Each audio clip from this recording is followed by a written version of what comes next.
नमस्कार दोस्तों, समलैंगिक विवाह एक बार फिर सुर्खियों में है। इसकी वजह यह है कि सुप्रीम कोर्ट में 10 जुलाई से समलैंगिक विवाह पुनर्विचार याचिका पर सुनवाई होने जा रही है। टाइम्स ऑफ इंडिया की रिपोर्ट के मुताबिक इन पुनर्विचार याचिका पर chief justice of India DY. Chandrachud की 5 सदस्यों वाली बेंच करेगी, जिसमें justice Sanjiv Khanna, justice Hema Kohli, justice BB Nagarathna और जस्टिस पी.एम. नरसिम्हा शामिल होंगे।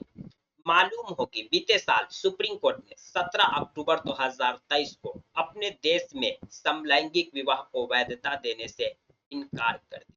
5 जजों की संवैधानिक पीठ ने 3-2 के बहुमत से यह फैसला सुनाया। सुप्रीम कोर्ट ने अपने फैसले में कहा कि इस तरह का कानून बनाना संसद के अधिकार में आता है और अदालत इसमें दखल नहीं देगी।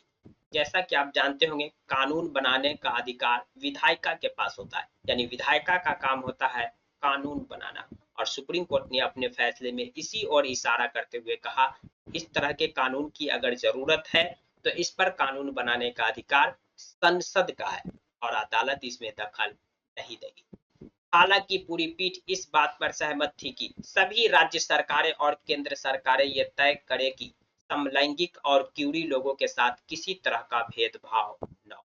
यानी कि सुप्रीम कोर्ट ने समलैंगिक विवाह को वैधता देने से तो इनकार कर दिया, लेकिन अपने फैसले में यह भी कहा सभी जजों ने कि सभी राज्य सरकार और केंद्र सरकार को यह तय करना होगा कि समलैंगिक जोड़े और क्यूरी लोगों के साथ किसी भी तरह का समाज में भेदभाव न हो।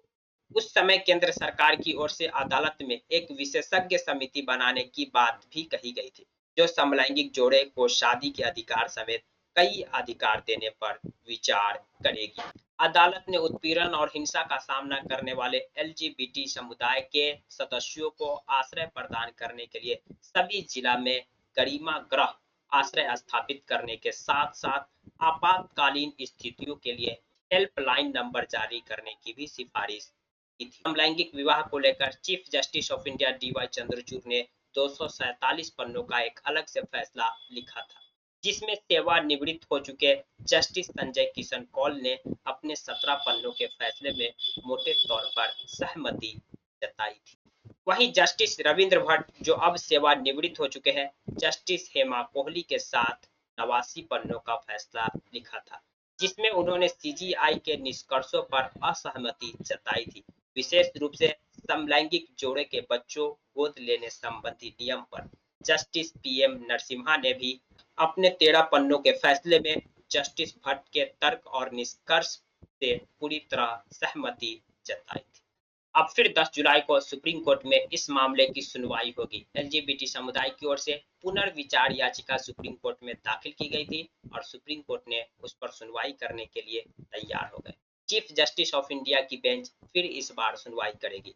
डी.वाई. चंद्रचूड़ की अध्यक्षता में फिर से ये बेंच समलैंगिक विवाह को कानूनी वैधता दी जाए या न दी जाए, इस पर सुनवाई करेगी। जानकारी पसंद आई तो प्लीज वीडियो को लाइक कर दीजिए, चैनल को सब्सक्राइब कर दीजिए। अगर आप हमें फेसबुक पेज पर देख रहे हैं तो फेसबुक पेज को फॉलो करना ना भूले। Thank you for watching.